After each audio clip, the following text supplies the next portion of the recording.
নন্দকুমার বাজার কোনটাতে যাও ভাবতে পারছি না, কিন্তু যাওয়ার মতো অবস্থা খুব খারাপ। তো এরকম একটা জায়গায় বারবার এলাকার প্রচুর মানুষ প্রোটেস্ট করেছে যে রাস্তাটা ঠিক হয়। এত জল জমে গেছে যে মাছ ছেড়ে দিলে হয়তো মাছ বড় হয়ে যাবে। এরকম অবস্থা, পুরো রাস্তাটার যে একদম মানে কুৎসিত চেহারা সেটা এই বর্ষাতে ফুটে উঠেছে। এক একটা গাড্ডা এক হাত করে ডিপ আছে, হঠাৎ করে আপনি পড়ে গেলে বুঝতে পারবেন না, আপনি পড়বেনই পড়বেন। এরকম একটা জায়গাতে কতবার বলা হয়েছে, তার সত্ত্বেও কারোর কোনো হেলদোল নেই। পুকুরতে যাচ্ছি, পুকুর দিয়ে পড়ে এলেও পড়ে যেতে পারি। এরকম জায়গা নন্দকুমার।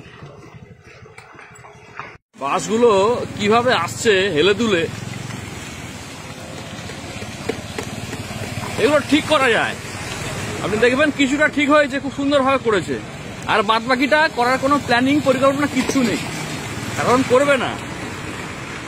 এতবার যে মানুষ মানে বারবার ধরে প্রতিবাদ করছে, প্রোটেস্ট করছে রাস্তাটা ভালো হোক ভালো হোক, কিন্তু অ্যাকচুয়ালি এরা কারোর কোনো কথা তোয়াক্কা করে না। আপনারা ভোট দিয়ে দিয়েছেন, এদেরকে এরা জিতে গেছে, বাস এরপরে এদের আর কোনো কিছু কাউকে কিছু মানবেও না, কিছু করবে না। কারণ আপনার ভোট পেয়ে এরা অলরেডি 5 বছরের জন্য ক্ষমতায় চলে এসছে। আবার যখন ভোট আসবে পায়ে হাতে পড়বে, ভোট দিন সব করে দেবো। কিন্তু সব করে দেওয়ার এই যে নমুনা দেখেছেন, এটা নন্দকুমার পপুলার জায়গা।